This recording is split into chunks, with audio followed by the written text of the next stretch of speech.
Assalamualaikum warahmatullahi wabarakatuh, Bapak Didik dan teman-teman. Kami dari kelompok 4 akan membahas mengenai komunikasi. Sebelumnya, izinkan saya memperkenalkan anggota kelompok 4. Dimulai dari saya, Ajeng Gita Permatasari, Abizar Yazid, Cindi Amelia, Gusti Alif Ramadan, Nadia Faiza Haryanto Putri, dan Nida Hamidah. Nah, teman-teman, tahu nggak komunikasi itu apa? Kita cari tahu bareng-bareng yuk, apa itu komunikasi? Nah, boleh banget nih Ajeng. Aku akan menjelaskan apa itu komunikasi dimulai dari pengertiannya. Komunikasi adalah proses pengiriman pesan dari seorang komunikator kepada komunikan, baik melalui sebuah media ataupun secara langsung, di mana komunikator adalah seseorang yang mengirimkan pesan dan komunikan adalah seseorang yang menerima pesan. Betul banget tuh Abizar. Kalau tadi kamu kan menjelaskan tentang pengertian komunikasi.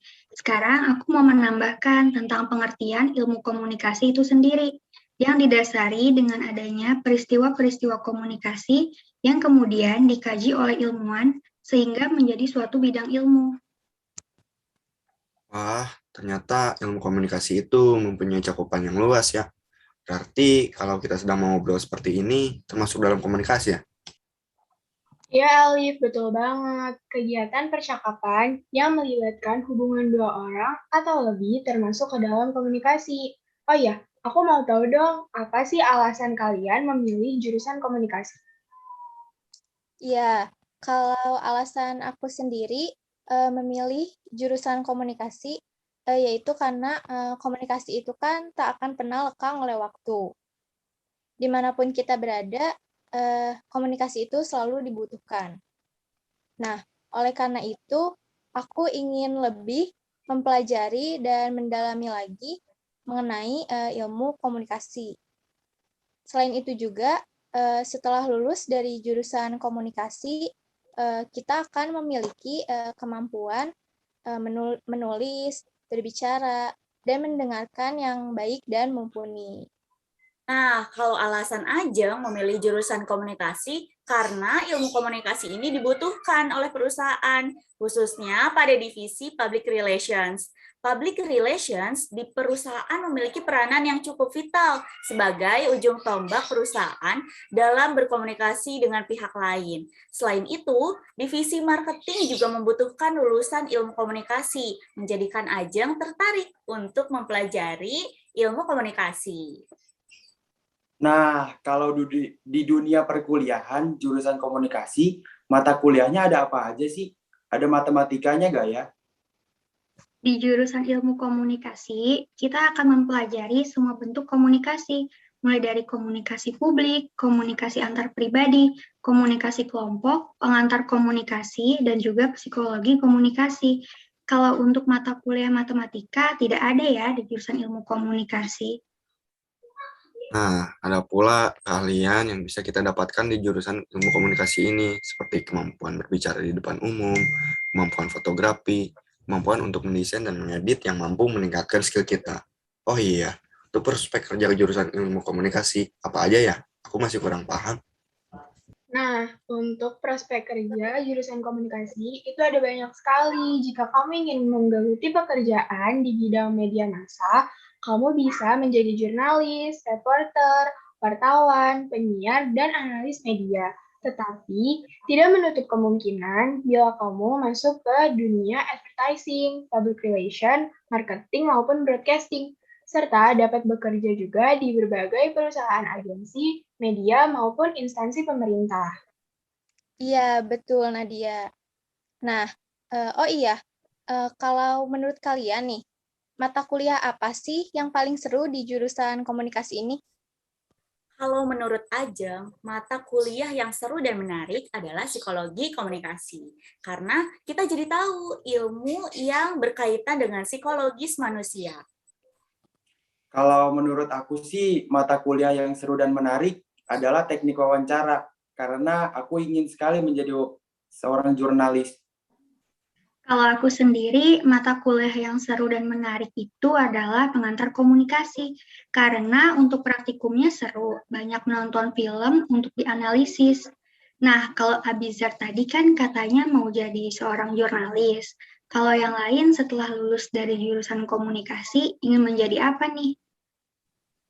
Kalau aku sendiri sih ingin menjadi seorang editor dalam perfilman, agar perfilman Indonesia lebih maju dan berkembang, serta bisa menyetarakan dengan film luar negeri.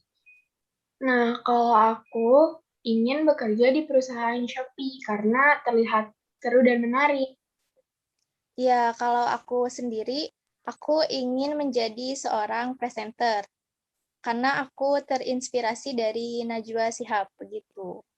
Oke, nah menurut kalian, apa aja sih kendala yang kalian alami selama belajar ilmu komunikasi? Menurut aku, kalau kendala selama belajar di jurusan komunikasi, itu tugasnya selalu membuat video dan berbicara di depan banyak orang. Jadi untuk tipe orang yang introvert seperti aku sih agak sulit ya. Kalau menurut aku, kendala belajar ilmu komunikasi selama aku kuliah beberapa bulan ini sih belum ada ya. Semuanya masih lancar-lancar aja.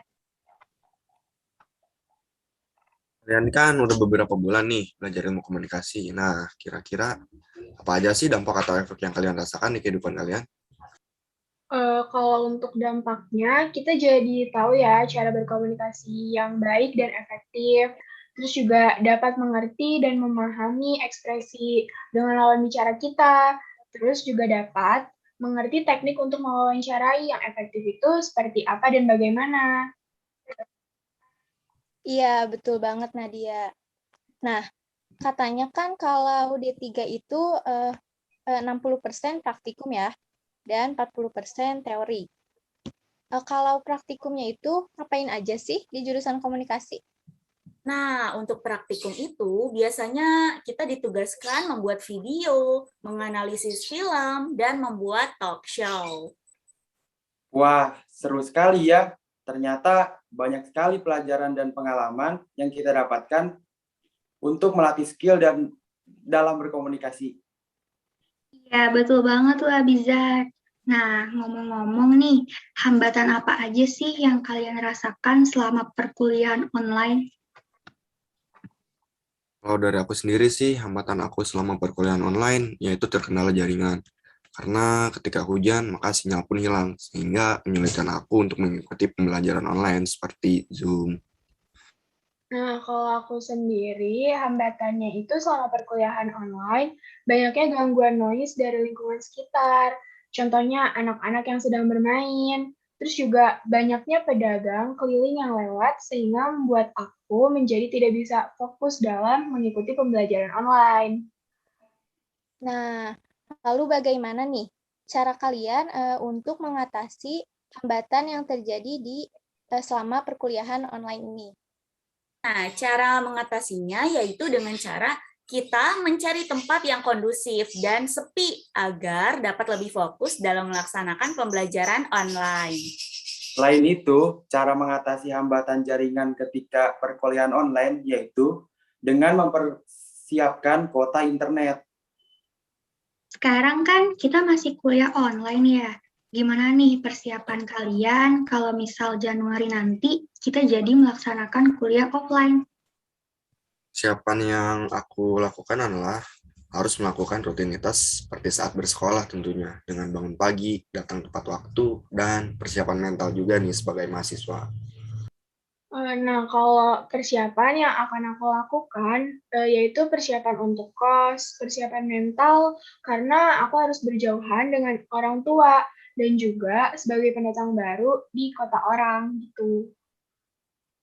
Ya, kalau persiapan yang akan aku lakukan mungkin lebih ke kesehatan saja ya. Karena kan aku akan pergi dan datang dan pergi ke kampus menggunakan motor dengan jarak tempuh sekitar 1 jam. Ternyata ilmu komunikasi itu memiliki banyak sekali manfaat dan pelajaran yang bisa kita ambil ya. agar kita dapat melakukan komunikasi yang baik dan efektif. Semoga pandemi COVID-19 ini segera berlalu agar kita bisa bertemu dan melakukan perkuliahan secara tatap muka.